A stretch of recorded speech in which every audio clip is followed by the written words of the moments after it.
Mo tungingon ang Encantadia Chronicles Sanggre Flop. Ano man, flop series na. Ang flop series sa GMU Crime.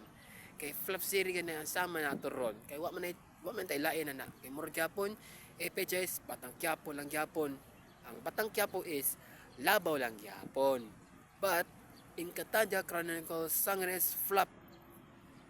Amo di ay flop series sa GMU Crime ang Labaw ratings gyud na ang flop series sa GMU Crime. Mga tuging mga dagway kasagan ang sparkle, dagway all sere. Mato sa mga trolls, asin sa mga vloggers.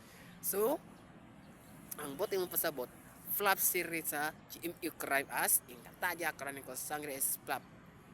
Kung kumpara is lulong is flop. Ano man, dagway sere all.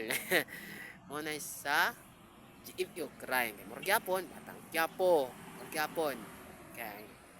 Ikana ng vlog is Mandawi City, Consolacion, Liloan, Compostela, Danau City, Carmen, South Bahin, Talisay City, Minglalinya, Naga City, San Fernando, Carcar, Asin Sibonga, Camotes Island, San Francisco, Poro ug Tudela.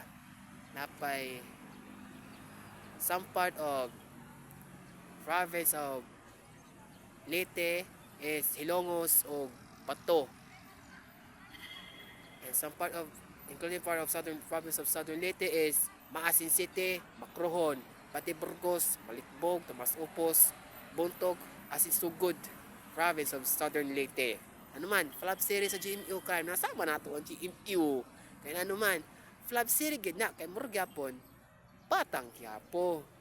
E kumpara nga ning kadaghan ng mga lugar diri sa Pilipinas.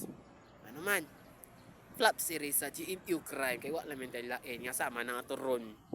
So, GMU Crime nimo, ani mong dagway sama na ato ron, dagway na ka. Sama pasabot dagway. Ani GMU nimo, Murgyapon, Batang Quiapo. Batang Quiapo, asin incognito. Morto ha, and goodbye.